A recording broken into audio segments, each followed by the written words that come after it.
So I haven't posted an update in a while on this YouTube channel, and even though I've wanted to and I've been wanting to do it for such a long time, I realize now that it's been a couple of months since I last posted, and things have changed. I'm in a new location. I've now been in this office for 6 months. So I moved in August 2023, and this month is now 6 months that I've been in this office. And I realized that even before then, or during the process, I haven't posted a video since then. And I wanted to do it, and really what I wanted to do was use the opportunity to post weekly updates now, and really capture my entrepreneurship journey, because that was the intention for starting this channel all along, right at the beginning. And I want to restart that process.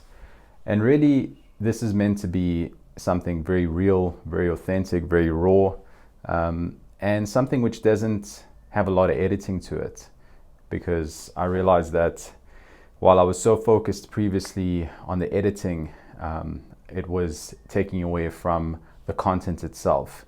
And I really wanted this to be an opportunity to just share my thoughts and share my updates, and I suppose bring everyone else along for the journey. So this is what it's going to be. Every week I'll be posting a weekly vlog, just giving an update on what's been happening in my entrepreneurship journey. So yeah, what I wanted to do was just share an update of kind of what's gone on in this week. And this week I had a weekly meeting with in my CEO group. So I'm part of a group called Civitas, and Civitas is essentially a group with founders based in South Africa, and I'm part of this group. I've been part of this group now probably for the last, I'd say, about 4 months, and I've got a lot of value out of it, because everyone is kind of on a similar entrepreneurship journey. Some are way more advanced, they've been in the game for 15, 20 years, and some of them are just starting out like myself. So I wanted to do it, and I wanted to join a community, because what I realized, when I got into this entrepreneurship game is that what I really miss was that community aspect, because I've been so used to, in my career, being surrounded by a lot of people, working in advertising agencies. You're surrounded by people all the time. You're constantly communicating with people during the day, and I miss that community. I miss that interaction between other individuals. In fact, that's another reason why I decided to get an office, was to be around other individuals. So anyway, I joined that community, and as part of it, every month we get together, either in person or online. There's essentially about 5 people within my own group. So there's these private groups that you do have within the community, and you get together and you kind of share your updates, let everyone know what's been happening in your month, where the challenges have been, and everyone else gets to share, tell everyone what they've been struggling with and where they need some help and some guidance and some advice. And the truth is, I really didn't feel like being part of the group this week, because I didn't really have too much to update everyone on.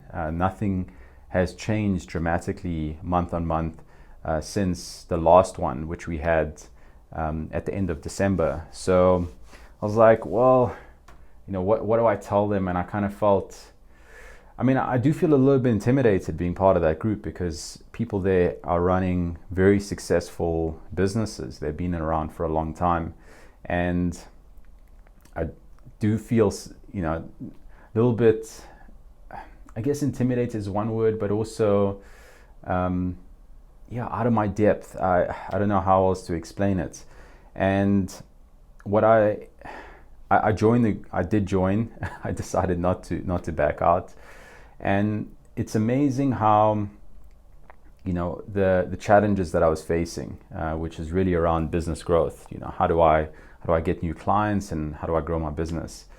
they were very understanding, and I suppose pretty much all of them, because I probably I'm the one with the newest business in this group, and a lot of them had some great strategies to share with me on the call, and they really helped me to gain some perspective, because oftentimes what happens is that you're doing things in your business and you think you're doing the right thing, and when things don't work out, you then start to doubt yourself, not the actions that you take. And what they helped me realize is that it has nothing to do with me personally, but it's actually got to do more with the actions that I'm taking. For example, one of the things that they helped me to realize was that what I was actually doing was I wasn't moving quickly enough. So one of the things that I was advised to do was to reach out to individuals within my network and share with them and get their inputs on a proposal that I had, and really use it as a learning meeting. And I had been doing that over the last 2 months, but I wasn't doing it enough. So I had done that about 10 times, and I had 10 individuals that were very interested in what I was sharing. The issue was that I wasn't doing it enough. One of the individuals who is the founder of this group, Civitas, who's in our group, he said to me, he asked me how many times or how many meetings have I had? And I said to him, I've had 10 in that period, which is probably about a month and a half, 2 months. And he was like, well, when he first started Civitas, he was having 10 a week, not 10 a week, just to put it into perspective.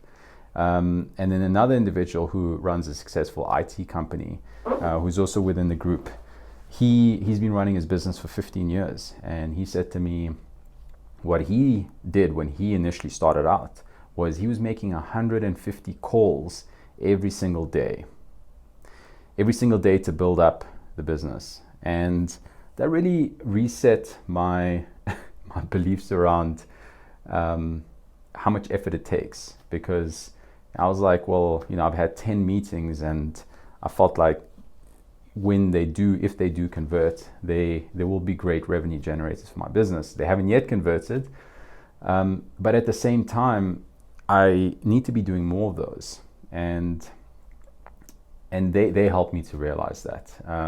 But they did it in a way where it was not confrontational. It was done in a very supportive way, and yeah, I thought that was great. Another thing that the individual said to me was that the speed of decision making is really very critical at the beginning stages of your business. So what he meant by that was how quickly people are making decisions to either work with you or not work with you, and you want to be getting people to say yes as quickly as possible, and make those decisions get people to make those decisions as quickly as possible. So whereas with me, what I was doing was I was going after larger, maybe medium to larger size businesses.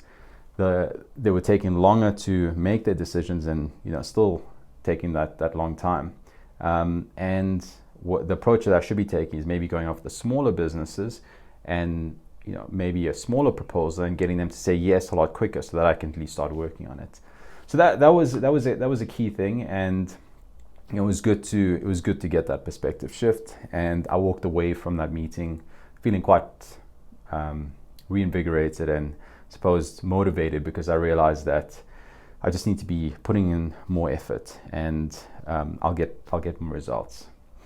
Other key thing that I had this week was at a big presentation on Thursday morning, and this was for an organization called Business Engage. And this lady's part of my Toastmasters group, and she told me at the end of last year that she'd love me to come and present at her organization's event, which she has these every month. So I had 3 weeks or so to prepare for it, and because the individuals in this meeting are kind of senior level executives. I had a presentation that she had seen at the end of last year, but I decided to rewrite most of it. And I really worked on it a lot over the last, I'd say probably more the last 2 weeks. But what was really great for me was to get feedback from a friend of mine. So I presented it to a friend of mine on Monday, and she gave me some great insights and great feedback based on where my presentation was at early in the week. And I thought it was in a good space. But she was like, listen, you need to include more personal stories. You need to include less facts and figures. It was very facts and figures dense. And people connect with you, they connect with your story. And I didn't realize I had, but when I went back and I listened, I thought about her feedback, I then incorporated more stories from my own personal journey, because I was speaking, the topic I was speaking about specifically is high performance teams. And in my career, I worked in high performance teams. I worked with clients who had high performance teams. And the experiences that I had in relation to the topic are immense. So I went back and I revised it, and really when I did that, it made me feel a lot more connected with the content that I had, because I was speaking from my own personal experience. And the truth is, no one can, when you speak from your own personal experience, no one is like that. Like, no one's been through your own experiences. So you were able to connect a lot stronger with the audience. So it was great to get that feedback from her. And I feel that the presentation went well. I had a lot of great feedback on the meeting itself. It was an online meeting and I presented. There was about 100 people on the call. Some great feedback that I got. And yeah, really happy with how it went. And I'm glad that it's now done because I was anxious about presenting it, and now that it's presented, as you typically feel after you're done with a presentation, you feel relieved, and that's exactly how I feel. And yeah, so that's been pretty much the two things on my plate for this week. For next week, I've got a big key meeting on Monday, so I'm going to spend pretty much done with the presentation, but I'm going to spend a bit of the weekend just refining it ahead of the meeting on Monday. And outside of that, yeah, just planning to spend some time with the family this weekend and really get some rest. And yeah, that's pretty much it. Outside of that, I from a gym point of view, I have been consistent with it. I've been going this week. I am still nursing a bit of an injury in my shoulder, which I've had for like the last 2 weeks. And yeah, so I haven't been training at kind of the full potential that I have. I've been going at about 70 to 80%. But yeah, what can you do? As you get older, you get injuries and you just have to manage them. You're not going to completely stop your training just because of a niggly injury. So it's not career ending, but it is one of the things that you just have to deal with. So yeah, that has been pretty much my week and my weekend that's coming up. And yeah, that's the vlog for this week. I will share another update in the next week. Have a good one.